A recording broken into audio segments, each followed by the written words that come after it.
Hi guys, and I'm Retro Critic here. And today I'll be reviewing and talking about Avatar 2: The Way of Water.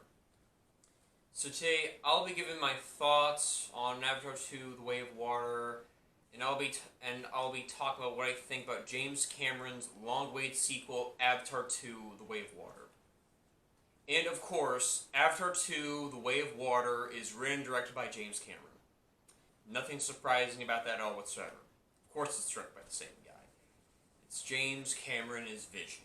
Okay, so the story of the film is about Jake Sully, played by Sam Worthington again, and it's where Jake Sully is a father now, and he was married to Netri. So he's married to Netri, they had kids, he's a father now, they have like 4 kids, I think, pretty much. Yeah, he has like 4 kids in the movie, pretty much. And Sam Worthington as Jake Sully is actually pretty decent here again in this movie. And you have Zoe Saldana as Netri. And Zoe Saldana as Netri is actually pretty good in this movie. She's actually pretty decent in this movie too. And she's like this overprotective mom in the movie. And she's just alright. And I want to just, before I get more into the story, because there's a lot of shit that goes on in the story of the movie. So before I summarize just the story of the movie, I want to talk about the cast first. So I want to briefly talk about just the few cast members that I think are worth talking about that we have. So here we go. So first off we have Zoe Saldana as Netri. And Zoe Saldana as Netri is still good in this movie. And she's good at playing like a warrior mom. And she has a decent performance in this movie too.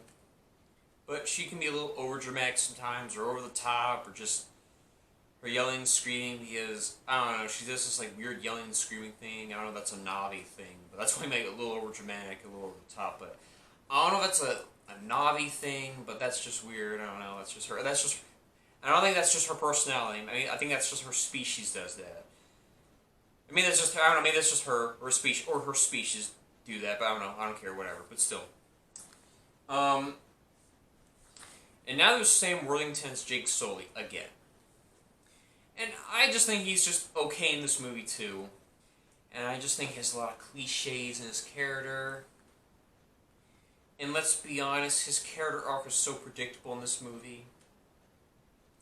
And I guess one of my problems with him in this movie is that he tries so hard to be like this overprotective dad in this movie. And he tries to be this big tough guy with his kids, you know. Oh my god. So that's kind of one of my gripes with that in the movie with that character, but still. And I just think he has all these like bland character traits. And he has all this generic character traits and all that stuff. And I'll go on and so forth.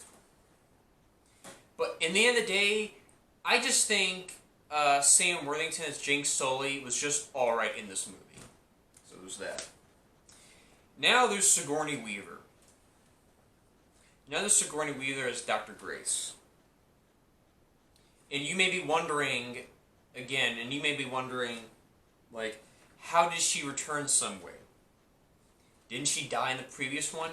Your assumptions are correct, okay? What you're thinking, you may be right. But yes, she's back in the form of flashbacks.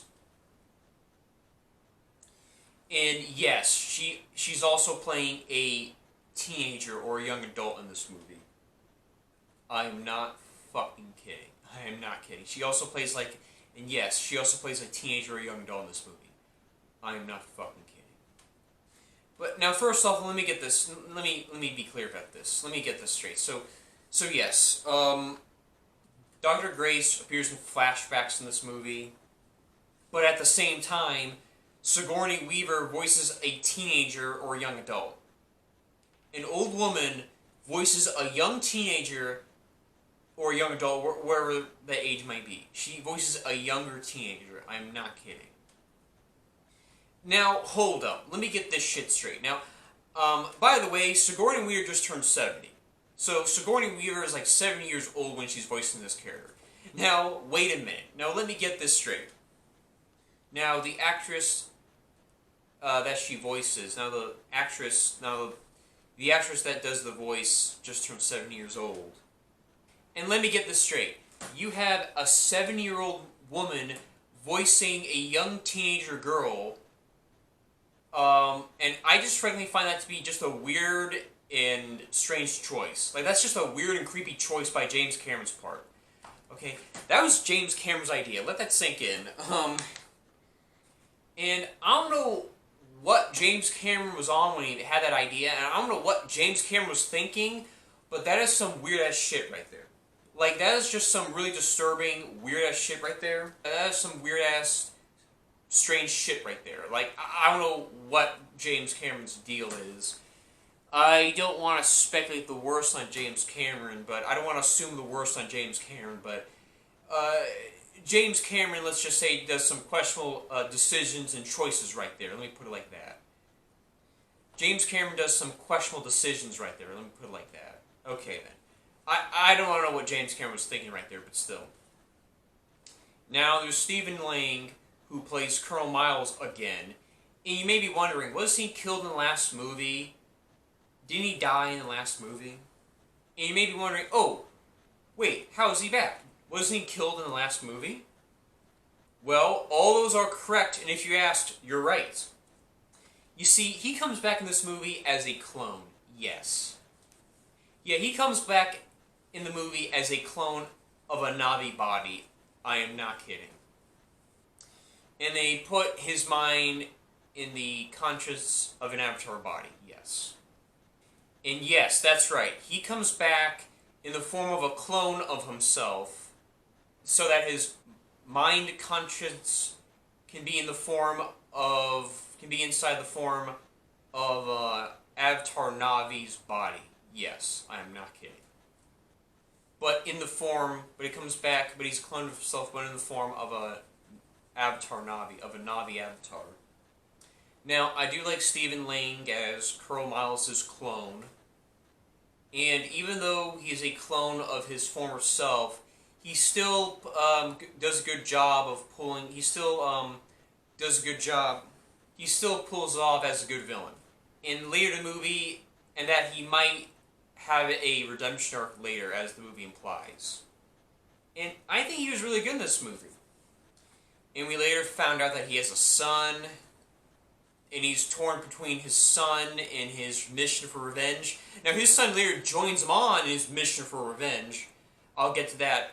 But then his son comes back to join Jake Sully's family. Well, the son is actually a friend of Jake Sully's family, and you know, Colonel Miles is torn between that.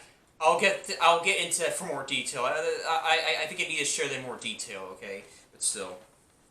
And we do see that he still cares about his son, but he's torn between his mission for revenge and his son. Now, like I said, his son joins him in his mission for revenge. The son joins the dad. The son, joins the dad, but then, because let me remind you, yes, the kid was a family friend of Jake Sully's family that joins his family. So he joins his family, but he retaliates, but he kind of, joins his dad. He kind of was being rebellious, and he joins his dad because he's conflicted and torn. Okay, either, I don't know if he was captured. No, he was captured, he was caught. Okay, no, he was later caught, but then he's but then he wants to, but then he's conflicted, but then he wants to join his dad, but then he betrays his dad, and he joins Jake Sully's family again. But then he realizes how, just kind of, that his dad is on the wrong side, and then he joins Jake Sully's family again, and that's pretty much what happens. I'll get to that. And look, I thought he was a good villain here. But later, in the end of the movie, it kind of implies that he might have a redemption arc later, but that's about it. And he was still an interesting, threatening villain. And overall, he was pretty decent in the movie. And he was probably the most interesting character in the film, and the most best part of the movie. And overall, I thought he was just solid in the movie. And overall, I thought he was just solid in this movie. And yeah, no, I kind of liked him. No, I mean, no, I really did like him. No, I thought Steve Lang as Colonel Miles was actually good in this movie. I thought, again, I always liked Colonel Miles. I thought Colonel Miles was my favorite character in the first Avatar, and he's also my favorite character in this movie. A fun villain, and I like how James Cameron tries to make him an interesting villain. Okay, hey, that's an interesting concept. He gives him more relatability, personality to Stephen Lang's character. And look, I always like Stephen Lang. I always like Stephen Lang's work. I think Stephen Lang is great as Colonel Miles as always. So I like how James Cameron makes Colonel Miles interesting. I like Stephen Lang's character. I always like... And here's the thing, and I thought Stephen Lang was great in this movie, and I like how James Cameron... And I like how James Cameron... And I like how James Cameron gives Colonel Miles an interesting character arc, or they try to make him interesting. I thought he does a good job of that. I thought he does a decent job of that, to be fair. So that's kind of how I feel with that. So it's kind of my thoughts on that character, and that's pretty much the cast of the movie. So I'm glad I got the cast away. So that's my thoughts on the cast of the movie. So I'm glad I got that out of the way. So the story of the movie is that Jake Sully has a family now, and then for some reason the humans returned. The humans returned to conquer the planet. And why do the humans come back to invade? We don't really know. They don't tell us. We don't know, just because. And because they feel like it, and that's why. Then Jake decides to move his family to another tribe called the... This is bear with me, this is a weird name. The Metkana clan. The Green Navi, these were the Green Avatar. The Green Avatar people. And the Netkani clan, the Green Navi. And he starts to leave his tribe behind to protect his family. And because the humans want him for revenge, Jake thinks they just want him.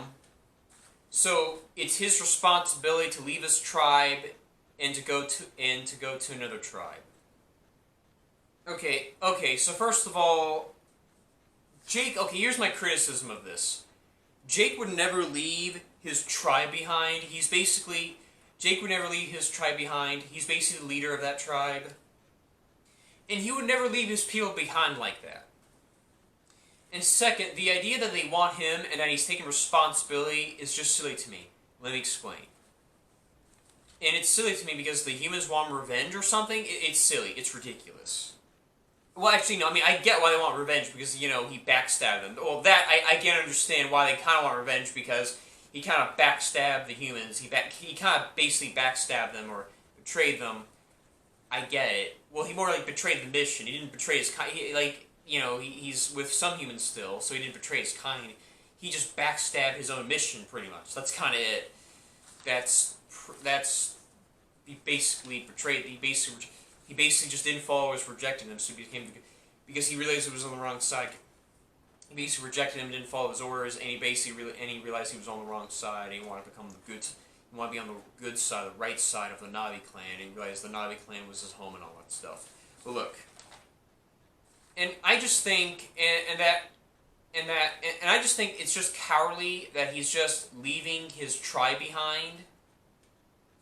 I think it's cowardly that he's leaving his tribe behind just to go to another tribe. And on top of that, you're basically endangering the other tribe while getting involved in your business. I'm not kidding. And that's just how that feels to me, really. In which you're basically getting everyone in trouble because of you. So I think that's not smart thinking of you, Jake. And that's kind of my criticism of that story, or that's basically my criticism of that storyline. I just think I don't think that's well thought out. I don't think that's well thought out of Jake. I don't think Jake's character would really do that. I think that was silly and ridiculous. I think that was a dumb decision. I think that was a stupid decision on his part. I get it, but still. And finally, Jake would never do that. And he should not, and he makes some odd choices in this movie. And I think his decisions are just downright baffling in this movie. And look, he should never leave his tribe behind. You're basically endangering your own kind. And while going to another tribe, you're basically getting them in trouble too, while involving your own business. So you're basically getting everyone in trouble. You're basically getting everyone in trouble because of you. That's basically what I'm saying. That's basically my criticism of Jake Sully's character right there. Oh my goodness, Jesus Christ. And he should just confront the humans himself. Instead of just run away like a coward, he should just confront the humans himself. He should just confront the humans instead. They want him. Why can't Jake Sully battle the humans himself? And why can't Jake Sully lead his people to battle the humans? Oh, that's right. In the movie, he says he doesn't want to, like, have people get killed. He doesn't want his people to die. And he doesn't want people, and he doesn't want his people, and he doesn't want to lose more lives. But for goodness sake, they want you. So why can't you just, go after them yourselves? They want you, so just go after them yourselves. It makes no sense. It's just silly, okay? Like, they only want you, right? So why don't you just, confront the humans in their main base? And I'll go on, so on, so forth. But no matter how you slice or dice it, and no matter how much you slice or dice it, I just think Jake Sully is just ludicrous in this movie. I think Jake Sully is just very questionable in this movie, and that's it. And that's how I feel about that. And okay, but let me just say this. So, and later on, yeah, and they have like this family, and there's like this family friend who's like Colonel Miles' son. So yes, Colonel Miles happens to have a son, and I think it implies that like Colonel Miles get it on with Sigourney Weaver's character. So I think it implies or hints or just guesses that Sigourney Weaver is the mother. Which, oh goodness. I mean, it's okay to say that maybe Colonel Miles had a previous relationship, or maybe like it's okay to say that Colonel Miles had a previous relationship with Dr. Grace or something, or that, or that she impregnated her. I mean, just say Colonel Miles might have impregnated Dr. Grace or something. But no, I mean, it's weird. It's like they're guessing who's like the kid's real mother or not. And it kind of implies that, like, Colonel Miles got it on with Sigourney Weaver. Got it on with Sigourney Weaver, which, if that's the case, it's just a little, God, but at least at least directly, I mean, at least kind of confirm it, at least confirm it, don't guess it, but if that's the case, if that's real, at least confirm it. But if that's the case, just, if that's the case, if that really happened, I'm just like, that's a little, ugh. That's just a little too much. I don't know. That's just if that's true, that's just a little too much. But still, but yeah, no. It implies that like Sigourney Weaver might be the mom, so it kind of hints that Sigourney Weaver might be the kid's mom. I don't know. It's strange, but back to what I was saying. So yes, the kid joins Colonel Miles. He's torn to his family. So the kid was part of Jake Sully's family. He joins Jake Sully's family. He's like a family friend of them. But then later on in the movie, he joins Colonel Miles' team. Well, I think he was caught. I think he joins him, and he tries to have a bond. They both have a bond, chemistry. Now I think he was caught by Colonel Miles, and Colonel Miles was sympathetic of the kid who's his son, and they both have a bond. They try to have a chemistry, so they both try to get to know each other. So that was it. No, it was kind of nice that. I don't know. I thought it was sweet that the kid tried to talk and get along. I thought it was kind of sweet how the kid tried to like bond with the dad and try to have a relationship with the dad. I don't know. It's just I thought that was kind of sweet. I don't know. I thought that was kind of sweet, but still. But then later, he realizes his dad is on the wrong side and does some evil things, and he joins back Jake Sully's family. So he kind of like, gets away from his dad and he joins Jake Sully's family again. That's kind of what happens with that character. It's kind of what happens with that character, but still. Oh, and I forgot to mention that one of Jake Sully's kids, the older brother, gets killed. And I mean, I don't know, I'm gonna confess, I was kind of surprised, but I did kind of saw it fucking coming, okay? In the moment that I saw... Oh, fuck. In the moment that I saw that one of Jake Sully's kids got shot in the movie, I just thought that was predictable, okay? Let's be honest. And, like, I kind of saw it coming. I mean, I was kind of surprised when I saw it. I did kind of saw it coming. Not 100%. I wasn't sure. Because he's, like, the older brother of one of Jake Sully's kids. And I kind of saw it coming. I didn't saw it coming 100%. But I was kind of surprised still that one of Jake Sully's kids was killed in the movie. So I was kind of surprised. And I kind of saw it coming, but I just didn't expect it. Like, I kind of saw it coming, but I just didn't expect it. I wasn't sure. I wasn't 100% sure, but I didn't expect it. Well, I know I say I kind of saw it coming. I mean, I maybe saw it coming, but I wasn't. But I wasn't sure. But I wasn't 100%. But I wasn't 100%. But I wasn't 100% sure. And but I didn't expect it. But I didn't expect it. And when the brother gets killed in the movie, it's just so cliche beyond belief. Okay, it's just full of cliche characteristics in it. I swear to God. And when Jake's kids gets killed in the movie, yes, you feel bad for him, but it's just so predictable and cliche at the same time. I just couldn't stand it. I was like, oh my god, I've seen this before in so many other movies. Like, how original, right? So original, guys, right? And yes, you do feel bad that the older brother dies in the movie, but still. And there's a moment they mourn him, and later in the end of the movie, I think they try to honor him pretty much. But in general, overall, so guys, this whole movie is just a petty revenge story between two people. I'm not kidding. When you get down to it, because when you get down to it, when you get down to it, because Colonel Miles wants to have revenge on Jake, and Colonel Miles does get his revenge by killing one of his kids, I guess, and he gets his revenge by fighting him. But then Jake and Jake Sully and Colonel Miles fight it out. They both fight. They both duke it out. They both duke it out.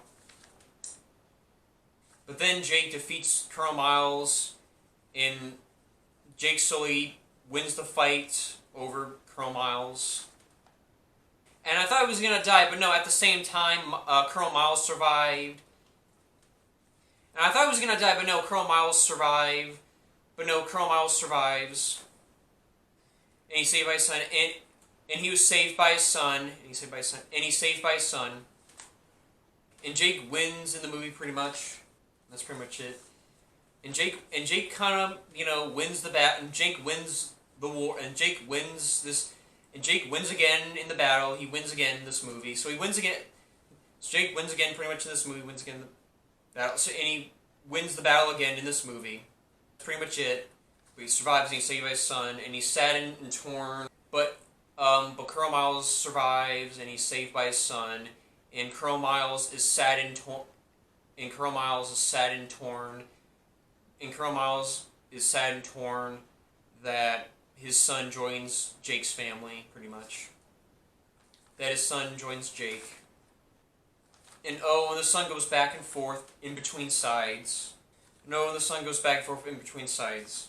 Because his son is human, and he's torn between the humans and the avatars, between the Navis. So it's all good, everything's fine. But he later joins Jake now. But he later joins Jake family. But he later joins Jake family. But he later joins Jake. But he later joins Jake fully. And so it's all good and everything's fine. And now look, this whole movie is just a petty revenge story, and that's it. When you get down to it, I mean, that's pretty much it. This whole movie is just petty revenge between two people, and that's it. That's basically, in a nutshell, the plot of this movie. Okay, that's basically the premise of this movie, and that's basically what happens. Okay, in the movie, and that's the plot of the movie, and that's basically the plot of the movie, really. And the movie ends where they mourn for like the older brother gets killed. The movie ends where they mourn him. And the movie ends where so they honor the death of his son. So the other brother dies, and they honor the death of one of Jake Sully's kids. And the movie ends where they honor his death, and that's basically the ending of the movie. The movie just ends there. Talk about the circle of life, the way of water. I mean, that's the movie ends. So that's basically the end of the movie. It's just talking about the circle of life, the way of the circle of water, the way of life, the way of water. That's why it's called that. Relationships, ongoing life, adventures, exploring the land. I mean, that's basically the message of the ending of the movie, and that's kind of how the movie ends there. And that's pretty much the ending of the movie, and that's how the movie ends there. And that's kind of what the movie is saying. That's the message of the movie, and that's kind of what the movie is saying at the end. And that's basically the ending of the movie. And I forgot to mention. And there's this thing with the environment and pollution in this movie. That's like a message James Cameron's trying to do. And James Cameron is pushing this environment message in this movie, which nothing wrong with that, and there's like these whale creatures, and you feel bad for the whale creatures, and for some reason the humans want the whales for energy and money, and they want to steal the whale's blood for money and power, I think, and energy because the whales have unique blood or something, and that the whales have powerful energy to them or something, and that's why the humans want to kill them. They want to use them for power. And James Cameron is like trying to push this anti-pollution message or something, and he's like shoving it down our throats. Well, it's not. Well, it feels. I mean, it's subtle, but it feels that way. Okay, he's not really shoving it down our throat, but it feels that way. Okay, but he doesn't. But he's doing it. But he's doing it in a very subtle way. It's subtle. He's doing it very subtly. Okay, he's not really shoving it down our throats, but it feels like he's shoving it down our throats. Big difference, but yes. And look, James Cameron, I get it. You're anti-pollution. You don't like it that people pollute the water. You're pro-environment. Look, I'm all for the environment, and I get it, James Cameron. I get it, okay? It's nice, but you're kind of shoving that down our throats. I mean, you're not really shoving it down, but you're kind of shoving it down our throats. I mean, you're not really shoving it down our throats, but you're like, it feels like you're shoving this message down our throats a lot. And yes, you're not really, but it feels like you're not really shoving it down, but it feels like you're shoving it down our throats. And yes, you're not really shoving it down our throats, but it feels like you're shoving it down our throats. Okay? Big difference. Okay? That's what it feels like. You give me that vibe, you know. And you can tell he's clearly trying to push this message. And you can tell he's trying so hard to push this message. And I get it, James Cameron. You're anti-pollution, and you're pro-environment. And I'm all for the environment. I always want to protect the environment, and I get it. You're against pollution on the water. That's why that's why it's so convenient. It's a water movie, but I get it. You're trying so hard to make that message. It's like you're trying so hard to push that message on us. And like, here's the thing, and I just get so tired of this message. Okay, and oh my God, I would rather watch Fern Gully, and Fern Gully. It does a way better job in conveying its message, and Fern Gully does a way better job in conveying its message than this movie. It does a way better job at that, of just, pushing its message than this movie. Let me put it like that. That's how I feel about that. And now, and I need to mention this one thing about the plot of the movie. Now, the humans lost again this movie, and the humans get killed off in this movie again. And they lost again in another epic battle, and they get killed off in another epic battle in this movie. And I'll admit, the battle was cool in this movie. And the movie implies that the humans will return, and that the humans will be in the next sequel. And there's still that main base that they occupy, and that they'll return, that they'll be back. They'll come back, and they'll still come back, or something. Oh my God, I couldn't stand it. And that the humans will be back, and that the humans will be back in the next sequel. No thank you, I don't want more. Okay. And look, I'll admit, I do like the action set pieces in this movie. I really like the action scenes in this movie. And, like, here's the thing, like, I mean, it's cool that there's, like, ships. It's like, water boats instead. They're battling on the ocean instead of the sky, like in the first movie. Because the first movie had, like, robot suits, ships, futuristic ships, robot suits, tanks, ships, and they were battling in the air and sky and ships and they were battling in like jet ships in the first movie in the sky. They were battling in the sky in the first movie, but in this movie they're battling in boats in the water. But instead in this movie they're battling in boats and ships but they're battling in boats and ships. And I'll admit, the action set pieces are really cool in this movie, and the Mentor Clan, they help that, and there was like guns and shooting. There's a lot of cool action set pieces in this movie, and the Met Clan, the Green Navi later on helps in the movie. They're riding their their little flying horses. They're flying their flying creatures to attack the humans. They're flying horses. They're shooting guns. I mean, and I like how they're using. I And I like how they're using guns and arrows to fight the humans. I like how they're like shooting guns and arrows at the humans. That was kind of cool. And like, look, like I said, this movie has like, and like, look, like I said, this movie has like a lot of cool action scenes. Okay, I'll admit, I'll give it that, but that's pretty much it. And like, look, the action scenes are pretty lit in this movie, I'll admit. But I feel like, and maybe this is just speculation, maybe I'm just reading too much into it, but I feel like James Cameron is pushing this anti-human message or something. But I feel like James Cameron is trying so hard to push this anti-human message or something. And maybe I'm reading too much into it, but it just feels like he's trying so hard to be anti-human with like all the humans as the bad guys. As the bad guys, and you know, and I don't know why they want to conquer the and I'll get to that, but and it's like, and maybe I'm reading too much into this too, but I feel like he's doing an anti-racist message. Okay, like I said, maybe I'm reading too much into it, but it feels like an anti-human, anti-racist message in the movie. It just feels like that. Look, I mean, it just because the humans are the bad guys, or mostly the humans are mostly the villains in these movies. So it just feels like an anti-human, anti-racist message in this movie. But hey, what do I know? I can't read people's minds. I'm reading too much into it, but that's just how I feel. That's just how it feels. That's how it comes off to me. The humans, you know, that's why I mean, you know, like the humans are always the villains. But hey, that's just, what do I know? I can't get into people's heads, okay? I mean, that's how I feel about that. I just think it just feels like that. It just feels like that's what James Cameron. It just feels like that's just what James Cameron's implying. But that's just how I feel about that. But that's just how I feel about that. I'm half kidding, but like, look. And I do wonder, like, why do the humans want to conquer Urk? Why do humans want to conquer that planet again? Why do humans want to invade that same planet again? I don't know. We don't give a good explanation why. I'm half kidding when I say this, but I do wonder what's James Cameron. But I'm half kidding when I say that, but I do wonder what James Cameron's going on about still. But I do wonder what the humans' main purpose is. Like, we're not given the humans' main purpose for you know, trying to take over that planet or anything else. And like, I want to know why do they want to keep coming back to invade? Like, there's not a good explanation. And like, look, I mean, there's just not a good explanation as to why, okay? There's not a good explanation as to why they want to conquer. There's just not a good explanation as to like why they want to conquer. All we get is just superficial reasons.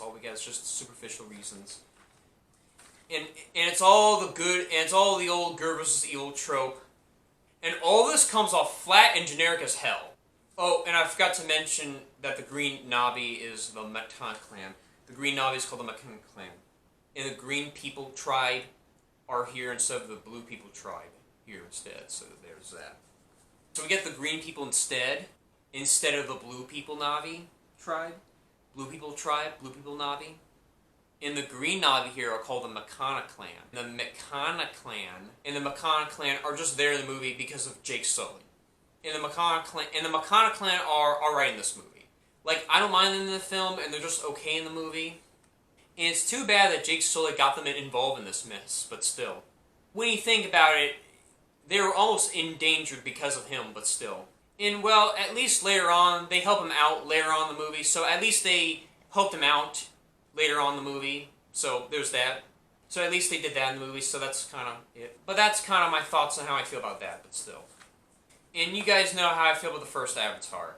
I don't love Avatar, nor do I hate it. I just simply think it's okay, and like I said before, I'm in the middle of how I feel about Avatar. And I'm just in the middle of how I feel about Avatar. I don't love it, nor do I hate it, I just think it's okay, and I don't mind it. I just think Avatar is just an alright movie. And the first Avatar is not as bad as people make it out to be. And I just think Avatar is just an alright. I just think Avatar is just a decent movie. And I just think Avatar is just a decent movie in the end of the day. But its sequel, The Way of Water, is a mess, and it's a disaster. And look, I just think this movie is alright, and it's okay in the end of the day. That's how I feel about that. Now, I have a friend that told me that he saw the movie too, and he thought that the movie was so cliche and generic that he couldn't stand it. That's what he told me. But he told me that the action was dope, so there's that. So at least he kind of says that he thought the action was dope in the movie, so it's kind of cool. And I like how he said to me that he thought the action was like pretty much the only thing that he liked about the movie, and that's saying a lot. And look, I think that we could all agree that that is amazing in these movies. And I myself love the action in these movies. But the fact that that's the only thing he liked about the movie is saying a lot. I mean, I love the action too, but that's pretty much it. And that he also told me that he couldn't stand the rest of the movie. And I like how he told me that he really didn't like Jake Sully in the movie. And I liked how he said that, and he thought that like Jake Sully was this authoritative and overbearing father in the movie. And that he was a very cliche father that was overprotective of his kids, that was overprotective and strict. And he thought that was annoying for him in the movie. That was interesting. So that was kind of funny that he said that to me about the movie. It's always interesting people's different perspectives, right? It's always interesting people's different feelings about the movie, right? And he thought that it was bland as hell when he saw that, you know, the whole Jake Sully character thing. He thought it was bland as hell when he saw the whole Jake. And he thought that the movie was kind of a mess overall. And he really thought that the movie was not really good at all whatsoever. And that's what my friend told me of what he thought of the movie. So it's always interesting to hear different stories where people thought, always hear different stories where people thought about that movie. And that was the experience when he was like watching the movie. In the end of the day, he just didn't like the movie, which is understandable. And I can totally see where he's coming from. And I agree with most of what he's saying, and we both see eye to eye. Now, I did watch this movie in theaters with my brother. I should let everybody know that. I just want to let you guys know that. And my brother actually liked the movie, and he gave his reasons why. And he gave his reasons why he liked it. For one thing, he told me that he liked the effects of the movie, and he said that he liked the visuals of the movie, and he liked the style of the movie, and he liked the sci-fi aspect of the movie. And he thought it was alright and decent. And I can understand where he's coming from, and I can understand his perspective. And I think my brother, he was coming at it with more of a appreciative level. And my brother, he pretty much just didn't mind the movie. So that's what my friend told me too. And it's always interesting to hear perspective and what people think, and it's always interesting to hear perspective of what people thought of the movie. So no, it's really cool to hear people's different takes on a movie. And it's really cool to hear people's different like views on a movie that they saw, their sides, and how they feel about it. That's kind of interesting. So that's always cool to hear those stories. Yeah, that's always cool to hear that. And those are my thoughts on that. Now, overall, for me, I thought this movie was all over the place, and it was all the same old, just mixed into a different movie. And I thought some scenes went on way too long in this movie. Like I thought scenes went on way too long for their own good. And like, for example, James Cameron is showing some scenery in the film, some scenery in some scenes. James Cameron is showing the scenery in some scenes. And I get it, and I know he wants to do that, but it just goes on way too long. And I would at least cut it down, and I would at least, like, trim it down, for that matter, really. I would have done it. I mean, that's what I would do. And also, this movie's story is generic and bland as hell, as you can tell. And you've seen this type of story before in other movies that are way better. And I would rather watch Armageddon, Ferngully, and Deep Rising than this movie. So all in all, in the end of the day, I just think Avatar: The Way of Water was just an average movie, and I just think it was just a decent movie. Oh, and I heard that James Cameron is making 3 more movies. And no, wait, 6 more movies of these. And I'm sorry, the fact that James Cameron wants to make 3 more, and no, wait, 6 more movies of these is ridiculous. And absurd, and it's just too much fatigue. And I am just tired of this. And I just think James Cameron is up his ass on this one.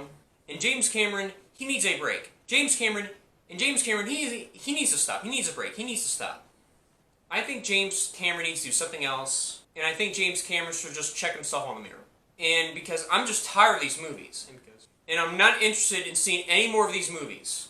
And I'm done with these kinds of movie guys. And guys, I'm just done with these modern movies in general. So okay guys, that was my thoughts on Avatar 2: The Way of Water. That's how I feel about Avatar 2: The Way of Water. Guys, I give Avatar 2: The Way of Water a 6 out of 10. And I think a 6 out of 10 makes sense for Avatar 2: The Way of Water.